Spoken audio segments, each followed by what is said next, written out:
Well, hello, everyone, and welcome to this month. We are officially a new month of Fireside Chat, lighting the torch Fireside Chat. My name is Candace Miles, but I go by Coach C. As you can see, I am the founder and CEO of No Gap Consulting, where I empower the next generation of Black women with resources, skills, and confidence they need to discover their identity as a first time leader.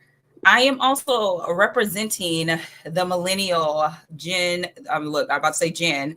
I was about to say Gen Z, but I'm representing the millennial generation.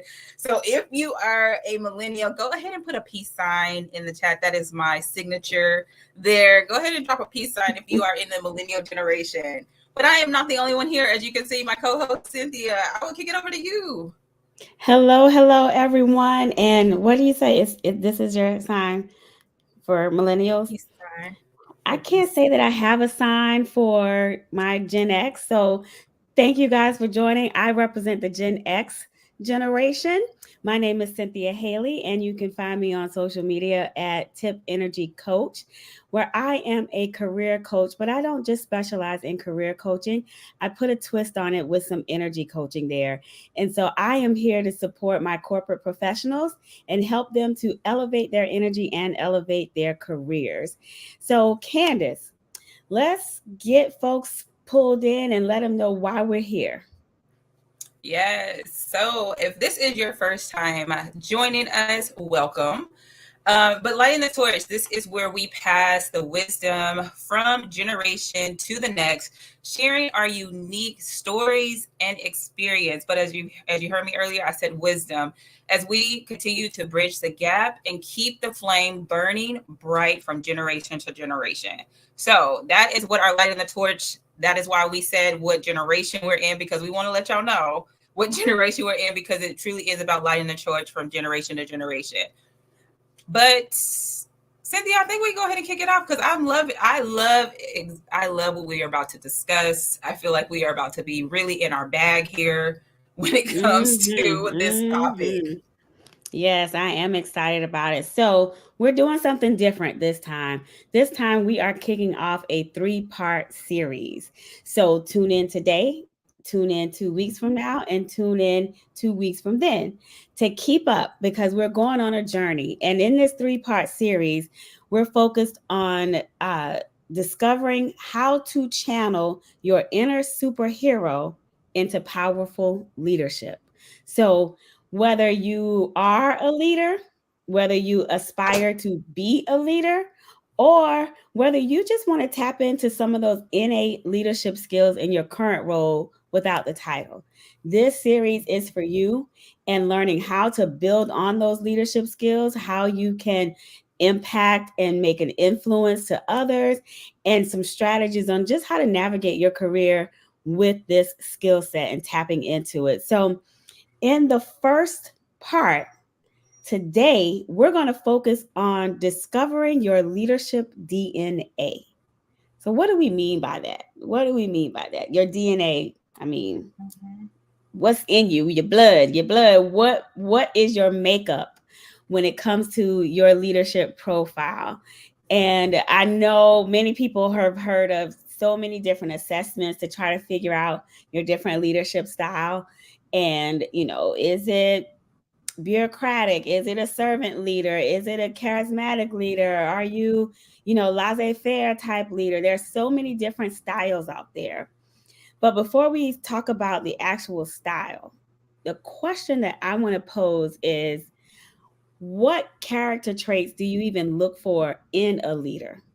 Like when you think of someone who really stood out to you as a strong leader, an effective leader, um, what are some of those character traits? Do any come to mind for you, Candace? Mm, yeah. So I guess for me would be someone uh, when it comes to their integrity.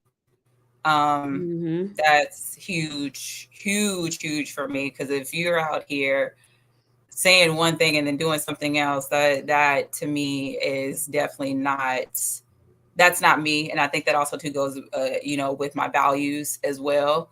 But Right. that for me, when it's always become to like having a boss over me, that's been like one huge trait that I would always kind of hone in on and list and look at, especially as I Mm-hmm. got older. Integrity. That is a big one. Mm-hmm. You know, mean what you say and say what you mean.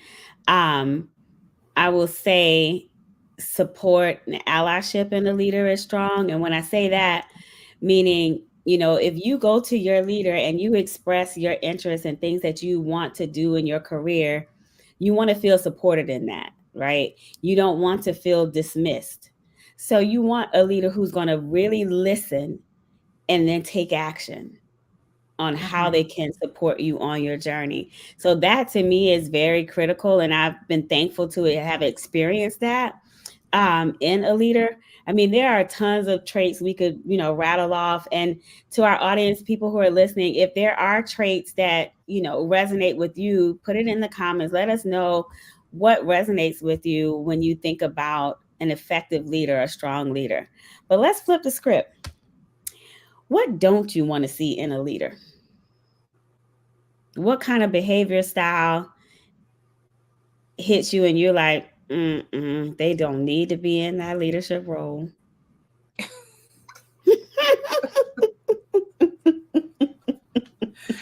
The ability I'm to just saying. lead. Say more. The Like, what does that mean? ability to lead. Like for me, if you if you could tell me something to do, but then you can provide me like context, especially when I'm asking to for clarification, and it's kind of that just do it, but Mm-hmm. you can't tell me, okay, what is the reasoning why I'm doing this? You know, what are we trying to accomplish here other than just doing it? So for me, it's Mm-hmm. that's always been kind of my, and it reminds me of like growing up at do, you know, what does that say? Do as I say. No, wait, hold on, Yeah. not that one. Look, Do as I which say, not saying, as I do. Mm-hmm. not as I, not as I do, and it really is like you just telling me to do something, but you're not doing it. Right, right, right. It's what you described as connecting the why. You know, oftentimes leaders miss that Mm-hmm. part. They want you to just do something. And then when you mess up or you make an error or a mistake, you don't really understand why you're doing it. If you were able to connect to that why, you're more likely to get it right and do it with quality, right? But I'll tell you something that I don't like to see in leaders, and it is my pet peeve, and that is a bully. I don't Mm-hmm. like bully leaders. I don't like leaders who try to manipulate or, you know, coerce an employee to do certain things because they don't want to do it. Or sometimes people just are out to get some other folks for manipulative reasons, you know.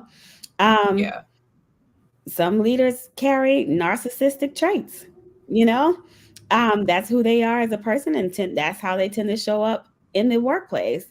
Um, but you know, I'm going down this path of what you like and what you don't like to see in a leader because that's important, right? You need to think about the things that you look for in a leader and then ask yourself, what kind of traits do I have? What's showing up for me? Do I have the leadership style that it's going to take to really rally the troops, to show up as a supportive manager, to really shape the next generation?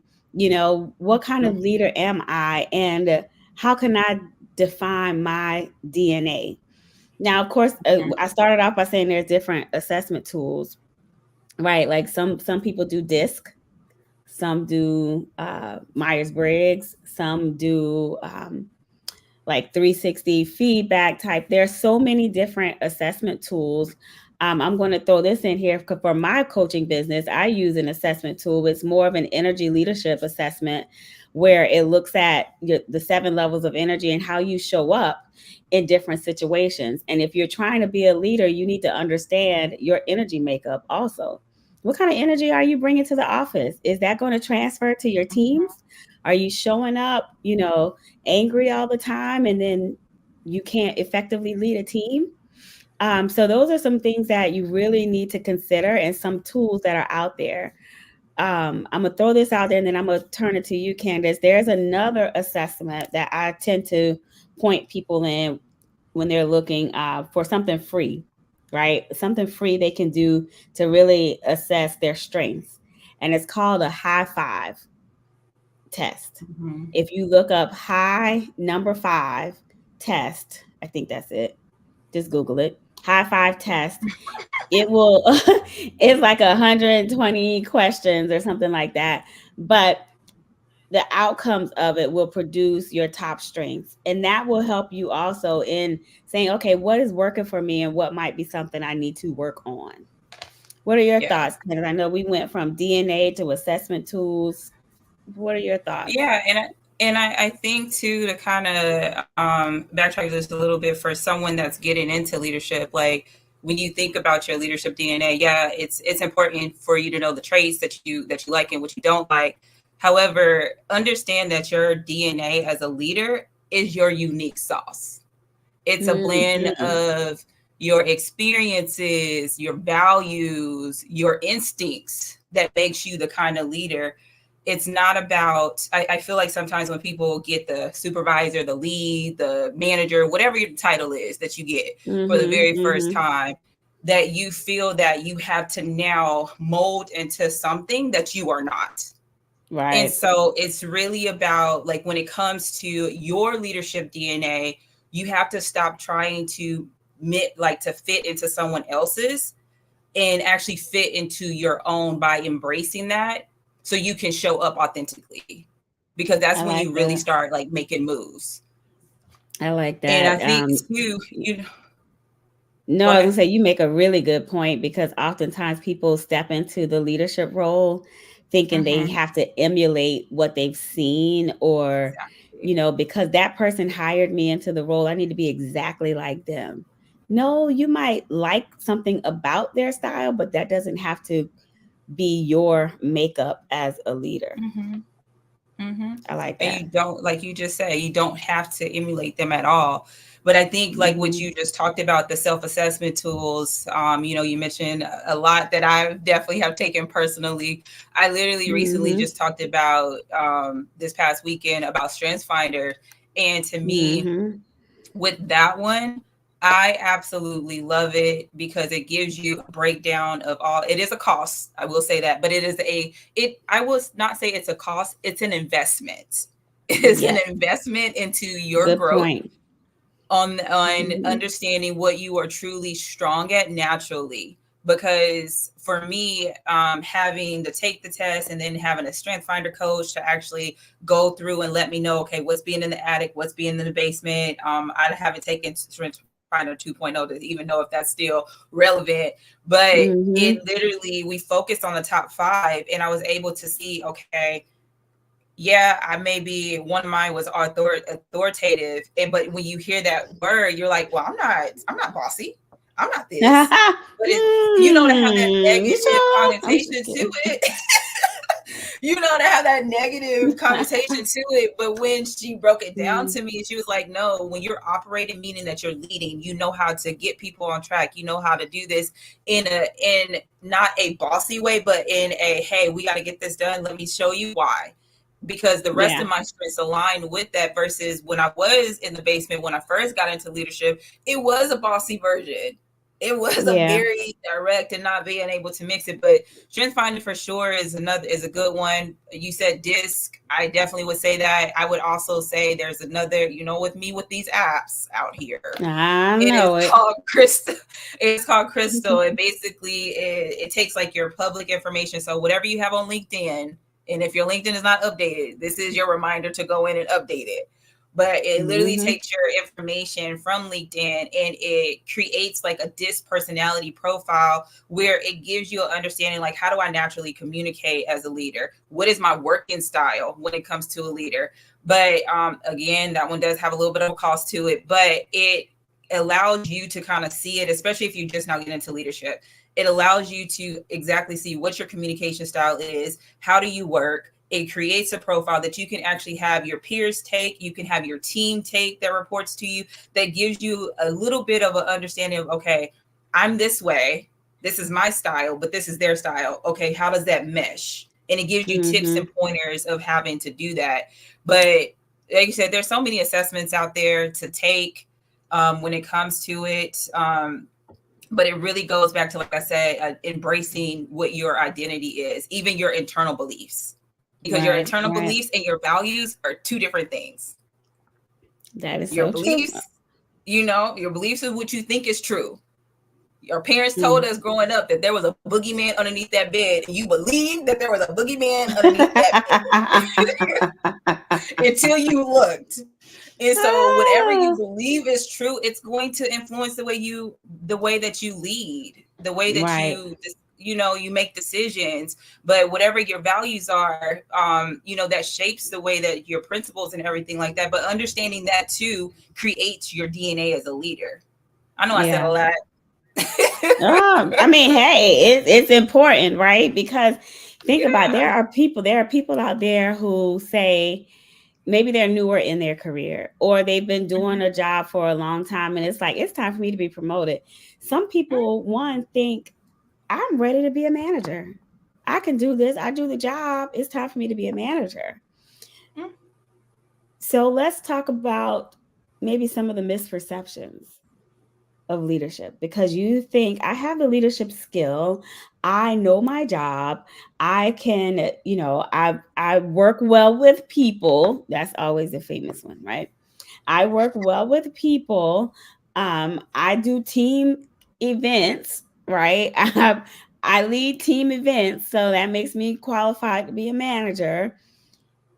Let's talk about some of the things they don't know that they should think about before they pursue that manager role? Like, what are some of the skills they need to think about before stepping into that role? Yeah, I'm going to start off in saying being a SME is not a leader. I just want to put that. Because being a subject matter expert, yes, you may be great at what level you're at. You are subject matter expert, but that was what I was. When you get into leadership, Mm-hmm. it's a whole different ballpark.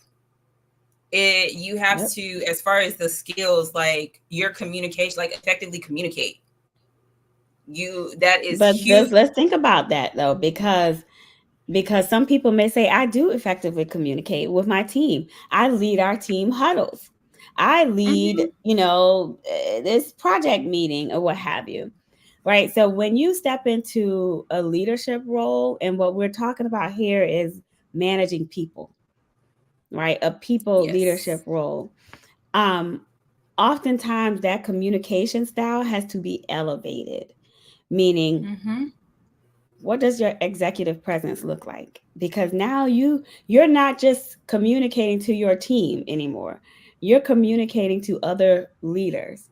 So the way Yep. that you communicate with your team, now you got to switch it up a little bit in Mm. terms of your writing style, your verbal skills, your presentation skills. Are you ready for that? And if you're not ready, think about what do I need to learn? Right? How can I hone this Mhm. skill? How can I master this craft of presenting in front of other people, of communicating with the executive leadership team? How do I go about crafting my message? So communicating effectively is needed, but it's Yes. an elevated level of communication when you do get into leadership.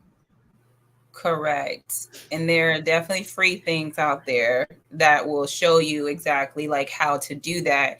Of course, I feel like between you and I, we ours was trial and error. That's what our coaching Mhm. and training was. But yeah, you have to learn. You have to understand how to communicate up and communicate down, Yep. and to make sure that you are whatever you are communicating. If you're not seeing any results when it comes to you communicating, or you're not getting the outcome that you want to get, then that means that you may have a little area where you need to actually hone in on that. But Mhm. to in addition to effectively communicating, yeah, people may be like, yeah, I communicate well with when I'm doing this and that. Okay, let me say this: communicate when there's conflict. Ooh, that's How a do big you one. communicate when there's conflict, because that is a part of leadership that no one prepares you for, and that's a Right. skill that you have to develop over time, that you're not going to automatically get. And honestly, however you deal with conflict outside of the four walls of your job is how you probably deal with conflict. So if you avoid it, understand you cannot avoid it here. So there is something that you're going to have to do Mm-hmm. in order to become comfortable with Right. that uncomfortability of conflict happening, because most leaders, that to me is an area that still needs some improving on. Yeah, that. And you can't just pop off on people. Okay?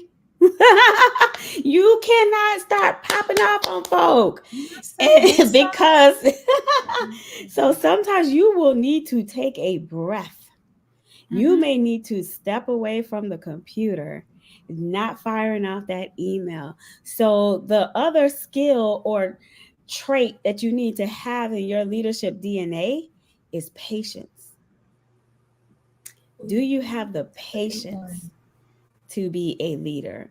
Because you're going to, if you have a team, let's just say you have a team of 10 people, that's 10 different personalities. That's 10 different, potentially 10 different ways of Values. communication styles, values, 10 different ways of learning, 10 different ways of receiving information.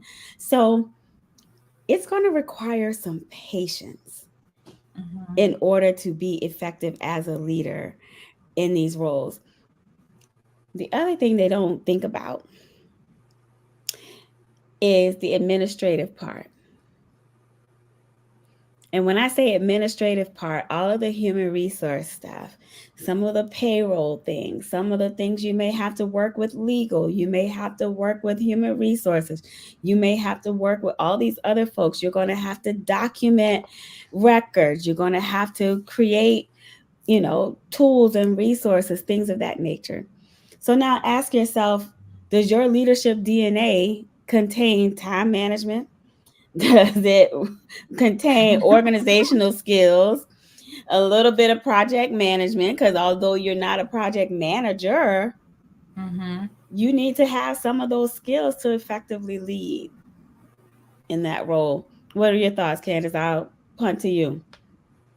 Yeah, I would definitely say that is one to think about. And if it's something that's not something that you do naturally, Right. your natural leadership tendencies when it comes to you getting into that role for the very first time, or if you're currently in that role, then it's really about, okay, if I don't do this naturally, maybe let me, but I collaborate naturally. Let me lean into Mm-hmm. that. Yeah. Yep. Granted, you can't have like someone, especially when there's confidential stuff that's happening, you Right. can't have someone just come in and do that. However, on some other administrative things, this is where that other skill that we didn't really talk about is delegation comes in, because now Mm-hmm. you're able to collaborate because that's what you naturally do, lean into that, but you're also giving someone who is looking to either get to where you're at or to hone in and develop their skills an opportunity to do that. Yeah. Definitely, definitely. There's so many things, right? And It is. we share these things that people don't often talk about because you need to know before Mhm. you go into this role of saying, I want to be the boss because I want more money. More money, it comes with greater responsibility. And you More need to money, think more about these things. problems. We won't say problems. We won't say problems. I'm just saying. But you need to think about it. Is it truly for you? And so how do you start to engage in those opportunities to test the waters, right? Is it Mhm. for me? Maybe I don't know if it's for me. Maybe I took strengths finders and it told me that I'm strong with collaboration. I'm strong with prioritizing, or things like that. Does that mean that I should be a leader? One thing that I would say is start to role model it, right? When you're having a conversation with your leader, if it's something that you're interested in, seek those opportunities just to test the waters.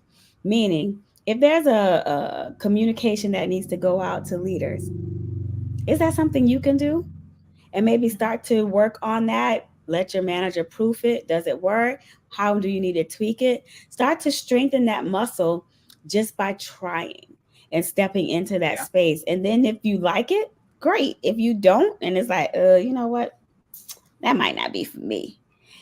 At least you can say you tried and start to explore some of those opportunities that will give you greater exposure to being a leader. That's my Yeah. thought. I would say too, like to add on to that is what I mentioned earlier is your experiences. One of my old VPs mentioned this to me when I first got into leadership. She was talking to all of us, but it really stood out to me, very profound, where she said everyone in this room has led at some capacity. Yeah. And so Yep. getting into leadership, that's for me. I remember creating dances for me, my sister, and my cousins growing up. I remember playing basketball, people kind of seeing me, as the team captain. And so when she said that, like I said, it just really resonated and had me kind of thinking back on my experience to see, like, you know what, I actually was meant to be here. I've been Yeah. leading all my life. This just looks a little bit different in this setting. But Mm-hmm. how can I take from those experiences that I had growing up and implement it here? Because again, Mm-hmm. it's about staying true to who you are authentically versus trying to Yeah. mold it to someone else. Yeah. You're right. Like some of these things are innate, right? I think Mhm. about I'm gonna show my generation for a second, right?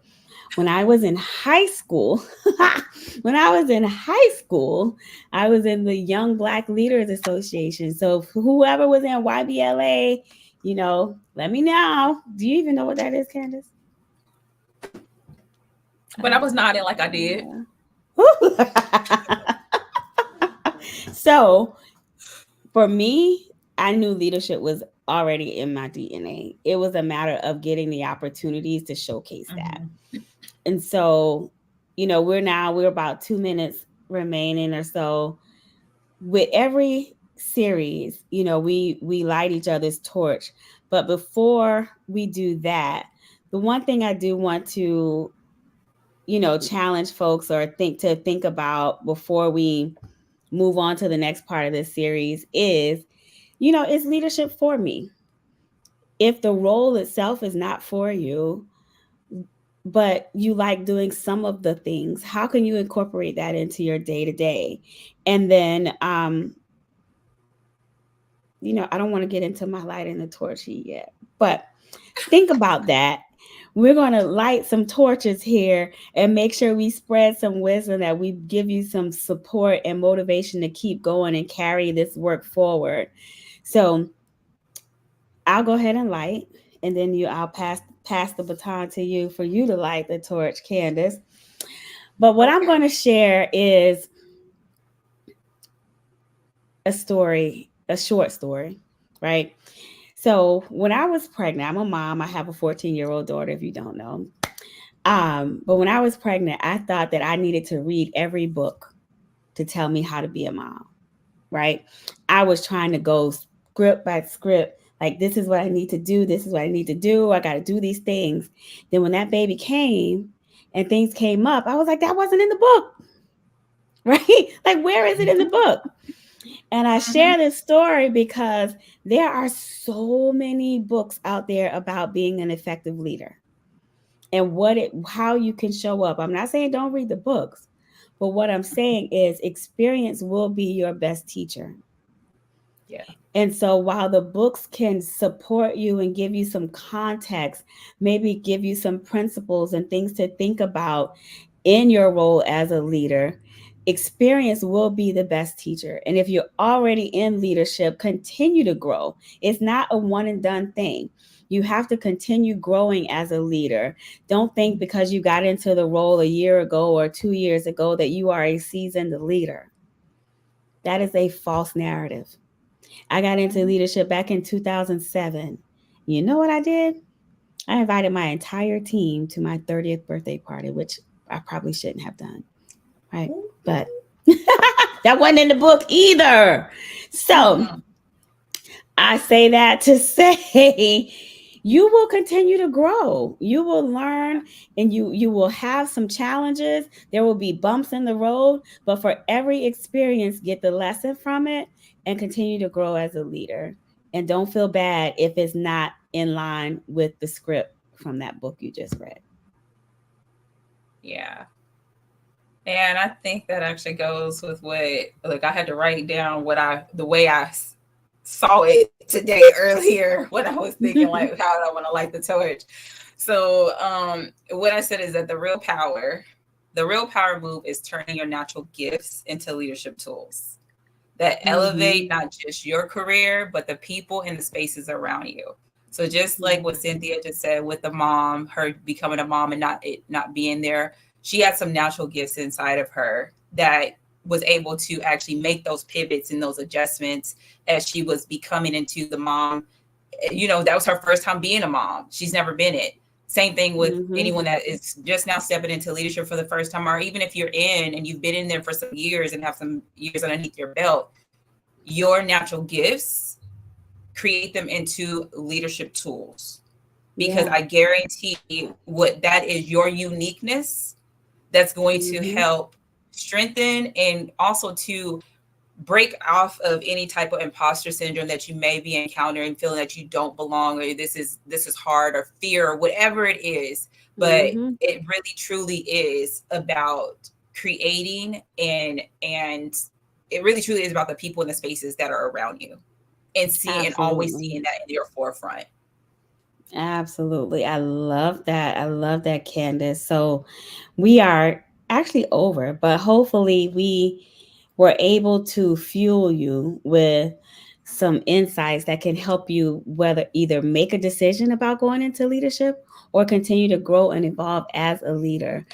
So tune in 2 weeks from now. We're going to continue this series. And if you're just joining in, the name of the series is Discovering Your Leadership. Excuse me, that's the name of this episode was Discovering Your Leadership DNA. But the name of the series is Discover How to Channel Your Inner Superhero into Mhm. Powerful Leadership. So Mhm. now that you've gotten the insights and all of this wonderful information on how to discover your leadership DNA, how can you now leverage this to influence and inspire others?